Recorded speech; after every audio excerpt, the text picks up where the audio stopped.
You are listening to the Empowered Business Podcast. I'm your host, Monica Froese, and if you're like me, you want to grow a business you love that gives you financial freedom and fits your lifestyle.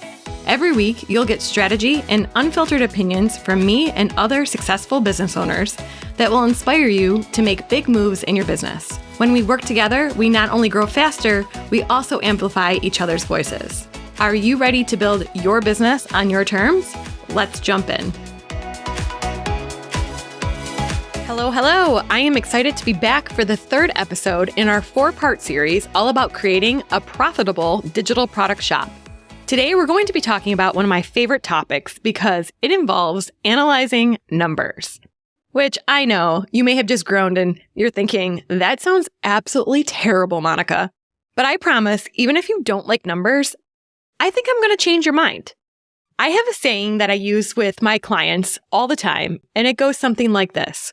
Numbers are not emotional. They simply tell a story. What matters is what you choose to do with the story that they are telling you. I have found that the people I work with tend to get pretty upset when the numbers aren't showing in their favor, or they decide to completely ignore the numbers and act like they can make strategic changes without looking at them. And the truth is, if the numbers are not reflecting what you had hoped, you actually don't have to get upset because there is a story being told to you. The numbers are basically looking back at you in the mirror saying, hey, look at me, something isn't working. What is it? And then once you figure out what it is, go and fix it. Not convinced yet? That's okay. You'll get there. So let's get to the point of this episode. The 4 levers that you can pull to create explosive results in your digital product shop. So let me cover what these 4 levers that you can pull are, and then we're going to break them down and discuss how each of them can impact significantly the amount of money that you make in your digital product shop. The first one is people. How many people actually come to your shop? The second is orders. How many orders are placed inside of your shop? The third is average order value, or AOV for short. This is the dollar amount of what each order in your shop is worth. And the 4th lever you have is products. What products are people actually buying? So you have people, the orders they place, the money they spend, and products. So kind of sounds deceptively easy, doesn't it? I mean, people, orders, money, products. Okay, that makes sense. But you know what the real key is here? Understanding what the numbers are telling you so you know which lever is the best one for you to pull at any given time. And how do you do that? Well, I'm going to tell you. Here are the must-track numbers you need to be tracking for your digital product shop so you can determine which of these 4 levers is best for you to focus on right now. So the first number that you need to have a pulse on is the number of people who come to your shop. The second number you're going to track is the number of orders that are placed. With this, you're also going to track the conversion rate for your overall shop, which Shopify Analytics tells you all of this. They'll tell you how many people came to your shop. It will tell you how many orders were placed, and it will tell you the conversion rate. So the number of people who convert it into an actual order. The next thing you're going to track is what your average order value is. So that is easily tracked in Shopify as well.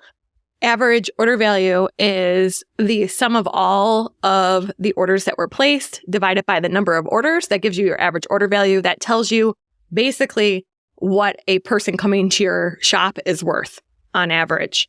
The other thing you're going to want to track is how well your marketing enhancements are working. Order bumps, upsells, upgrades, bundles. In the last episode, I talked about how we use an app called Honeycomb to have order bumps, upgrades, upsells, and then we use frequently bought together to have bundles. If you are using those marketing levers in your business, those are numbers that you're going to want to track because those numbers will help inform what lever you should be pulling to make more money. And finally, you will want to know which products sell the most by volume and profit, because of course, you want to sell more of what works.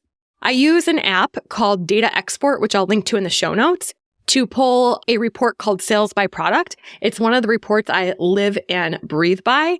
And so I highly suggest using that app. It's only $10 a month. So now once you have these numbers, you need to address the options you have in terms of making changes in your shop for each of these levers. Okay, so remember, we have 4 levers that we can pull. So if we decide to pull the first lever, which is people, what does that mean? That means you need more people to get to your shop. How do you do that? Well, you can send more emails to your email list. So you could focus on growing your email list with additional new leads, or you could work on sending more offers, more specific flash sales and things like that to your email list to get more people to click over. You can focus on building out your shop SEO, which is search engine optimization. How do you get found on search engines better?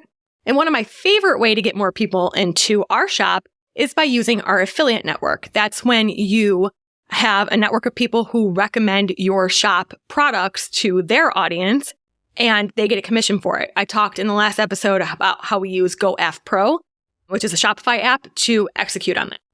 So that's the people lever. If you determine based on the numbers that you simply need more people into your shop to hit your goals, you need to figure out where you're going to go get those people from. Now, the second lever is orders. So let's say you decide that the issue is actually that you're getting the people to your site, but the problem is that they're not converting. So you have a lower conversion rate. So they're coming, but they're not buying.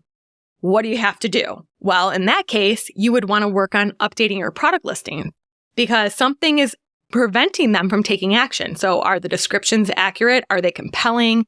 Is the call to action very clear? Are you giving enough information? Are you giving too much information? And images. Images matter a lot. So if you determine that the issue is the conversion rate and you need more orders, so you're getting enough people but not enough orders, then you need to work on making your product listings better. The third lever is money, right? So dollar amount. If you determine that the lever that you should be pulling is to actually make each order worth more, in other words, you want to work on increasing your average order value, then you have to work on all of those marketing enhancements that you've built into your shop, like better order bumps, better upsells, offering upgrades, bundling products together. And then that fourth lever is products. So this is where if you determine that, hey, everything's going great, we're getting a lot of people to our shop, they are converting, so we're getting enough orders, and our average order value we've worked on super hard, let's say, and at this point you don't feel like you can do much to move the needle for your average order value, then sell more of what works. Maybe when you look at your sales by product report from Data Export, you determine that, hey, my audience, this is a great example, my audience loves spreadsheets. Every time I launch a new spreadsheet, I get a huge uptick in sales. So maybe you could create another spreadsheet that month to increase your sales. So those are the four levers we're working with, okay? Now is the time where I take these numbers and plug them into a shop calculator that I've created to figure out what number will get me the fastest to my goal. Sounds pretty cool, right? So you're going to really see how this comes together now. I'm going to walk you through a real example of how I do this.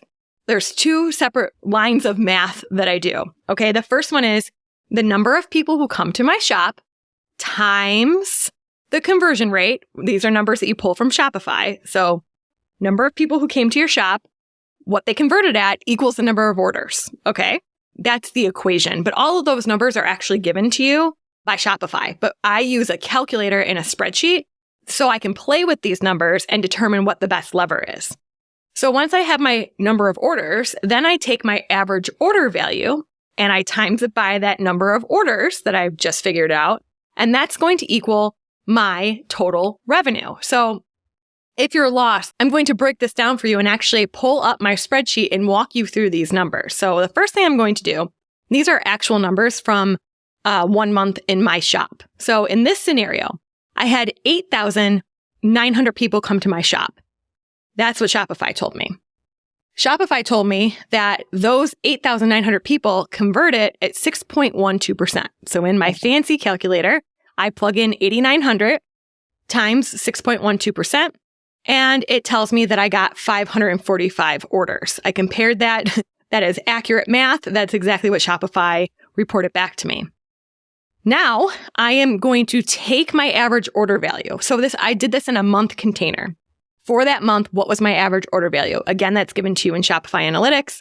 And in this case, my average order value was $39. So I times that by the number of orders that I got, which was 545, and I made $21,255 that month. So the question I now pose to myself, this is how we use these levers in real time. The question I'm posing to myself is, what is the thing that I should work on next month to hit the next revenue goal that I want to get to. So let's just say that my revenue goal, I made $21,255. Let's say that I'm saying I would like to get to $26,000 the next month. What's the quickest way for me to get to $26,000 based on these facts? So if I do everything the same, if I keep my same type of marketing, I treat my store the same, I'm pretty sure I'm going to end up right around where I ended up this month, but I want to grow next month. So what do we do? Well, the very first thing I'm going to do is I'm going to play with the numbers. And the first number that I like to play with is the number of people. I personally find getting more people, depending on the levers that you have to pull in your individual business, I find in my business, it's one of the easiest things for me to do. Mainly because I have a pretty strong affiliate network. And so I can reach out to a few key affiliates of mine and have them promote me on special campaigns to their audience. And that essentially will bring more people to my shop that month. And I also have other avenues like this podcast. If I decide to do like a limited time series like this, I'm likely going to get more people to visit my shop.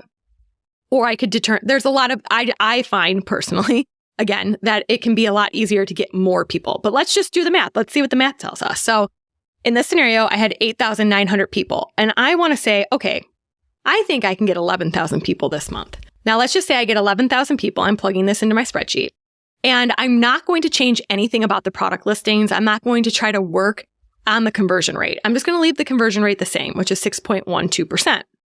Well, the math tells me, because the spreadsheet calculates it for me, people times conversion rate equals 673 orders.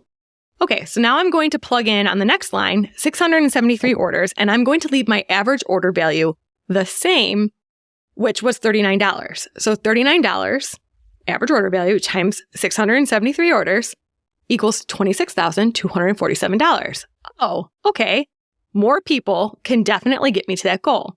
But, let's do my due diligence here and let's go and put 8,900 for people back into that column.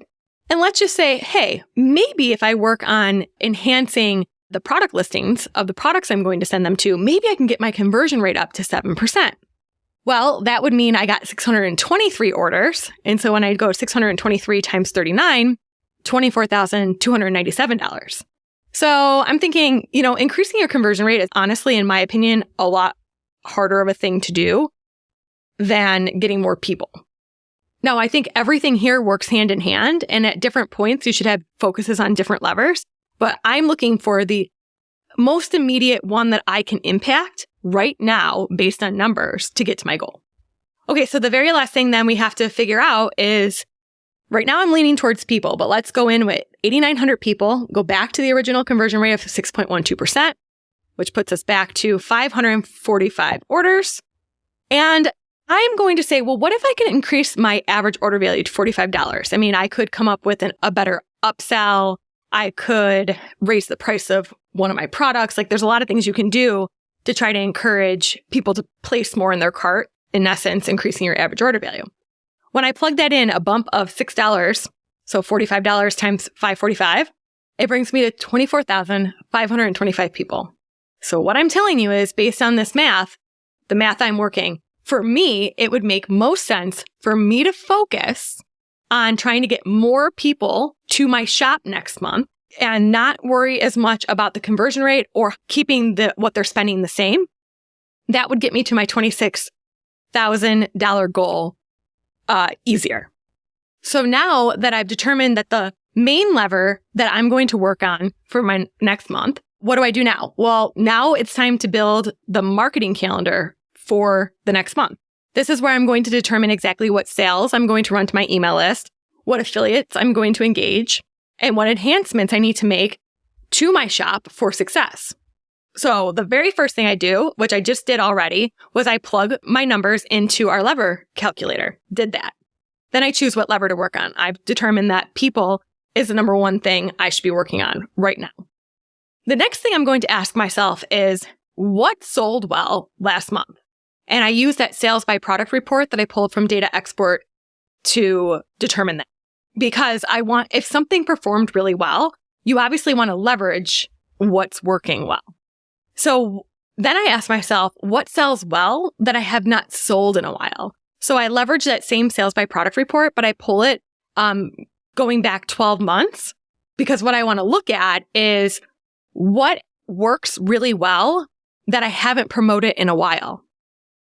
The next thing I do is, can I create a new product based on what I see is already performing well? So I'd mentioned that about spreadsheets. So if I'm trying to hit a bigger goal, anytime you can get something new in front of people, now it's not always feasible to create something new every month, and I don't even recommend that.